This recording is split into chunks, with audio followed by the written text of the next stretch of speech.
नमस्कार, मैं Ranjit Kumar FMC India private limited से आपसे सीधी बात करने के लिए आया हूं। आज मैं बात करने के लिए आया हूं एक हमारा उत्कृष्ट उत्पाद जो आप कई सालों से इस्तेमाल करते आ रहे हैं, कोराजेन, उसके बारे में बात करने के लिए आया हूं। प्रिय किसान भाइयों, आप जितने भी किसान भाई यहाँ पे बैठे हुए हैं, सभी कोई कोराजेन के बारे में अच्छी तरीके से जानते हैं। फिर भी आज हम इस बात को आपके समक्ष रखने आए हैं कोराजेन के लिए, क्योंकि ऐसा देखा गया है कि बहुत ऐसे किसान हैं अलग अलग डोज डालते हैं कोराजेन का सोयाबीन के ऊपर में। तो आज जो हम चर्चा करने के लिए आए हैं उसमें 3 बिंदुओं पे चर्चा करने के लिए आए हैं। पहला, सही मात्रा क्या है, सही तरीका क्या है और सही समय क्या है कोराजेन का सोयाबीन में डालने के लिए। तो प्रिय किसान भाइयों, कोराजेन का सही डोज है 60 मिलीलीटर प्रति एकड़ आपको डालना है। अब यहां पे सवाल आता है, मालवा क्षेत्र में या पूरे मध्य प्रदेश में बीघे का हिसाब किताब चलता है। अगर 1 बीघे में 2 एकड़ होता है तो 30 ml बीघा के हिसाब से दें। बहुत जगह ऐसा देखा गया है 1.25 बीघे का एकड़ है, तो 1.25 बीघे का एकड़ के अनुसार लगभग 34-35 ml आपको 1 बीघे में दवा जाएगा। तो ये तो हो गया सही मात्रा दवा की। दूसरा क्या है, सही तरीका क्या है। तो सही तरीका है 60 मिलीलीटर कोराजेन 200 लीटर पानी में घोल बनाएं और उसके बाद छिड़काव करें। पानी की मात्रा, बहुत सारे किसान 1 बीघे में 3 टंकी डालते हैं, 20 लीटर का टंकी होता है, तो 60 लीटर बीघे का हुआ, एकड़ का देखें तो 120 लीटर का हुआ, फिर इसमें काम चलेगा नहीं।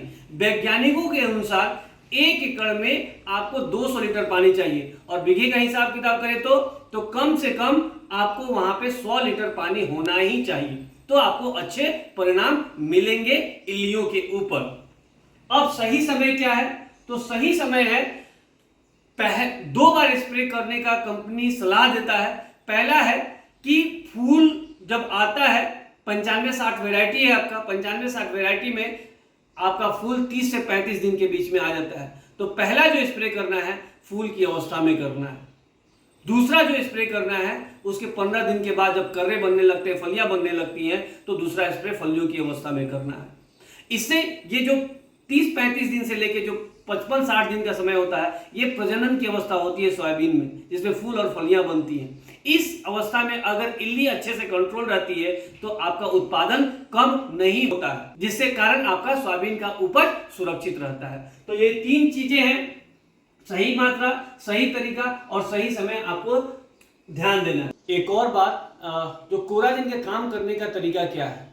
जब हम कोराजेन का स्प्रे करते हैं सोयाबीन के ऊपर, तो ये दवा पूरी तरह से पत्तों द्वारा अवशोषित हो जाती है और जब इल्लियां इसको पत्ते को खाती है तो खाने के 60 मिनट के अंदर में नुकसान होना बंद हो जाता है और इल्लियां क्या होती हैं कि इल्लियों का मुंह बंद हो जाता है, उसकी मांसपेशियां हिल-डुल नहीं पाती हैं।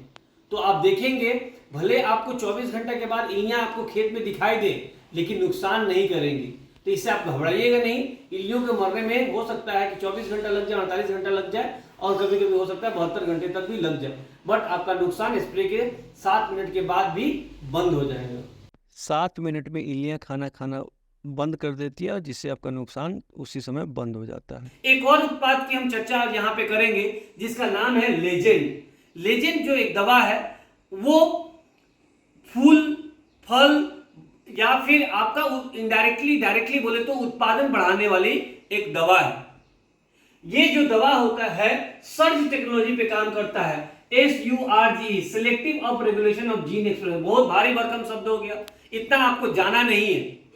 ये जो दवा है वो एक तरह से करे कि पौधे को इतना शक्तिशाली बना देता है जिसके कारण वो अधिक फ्लावरिंग, अधिक फ्रूटिंग करता है, फल उसमें ज्यादा लगते हैं। बहुत सारे सब्जियां अगर होती हैं तो सब्जियों में क्या होता है कि उसका रंग अच्छा होता है, उसका टेस्ट अच्छा बढ़ जाता है। तो ये काम लेजेंड करता है। इसके अलावा ये पेटेंटेड फॉर्मुलेशन है, किसी और कंपनी के पास नहीं है। ये ऑर्गेनिक है, अगर कहीं ऑर्गेनिक खेती कर रहे हैं वहां पे इस्तेमाल कर सकते हैं। इसमें बायो अवेलेबल पोटास भी है, तो पोटास की भी थोड़ी बहुत कमी को पूरा करता है और इसका जो डोज है वो डोज है 48 ग्राम प्रति एकड़।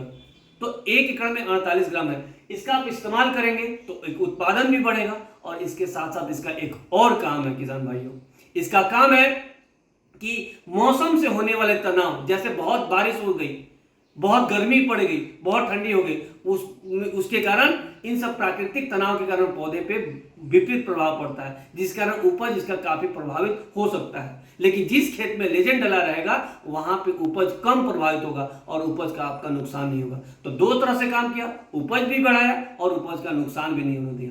बाकी जो और भी आपका सवाल होगा, हमारे जो एमआई यहाँ पे होंगे या टेरिटरी मैनेजर होंगे या आप एमडीओ होंगे, वो आपको आगे की चर्चा को करेंगे। तो बहुत बहुत धन्यवाद किसान भाइयों, इतना ध्यान से सुनने के लिए बहुत बहुत धन्यवाद।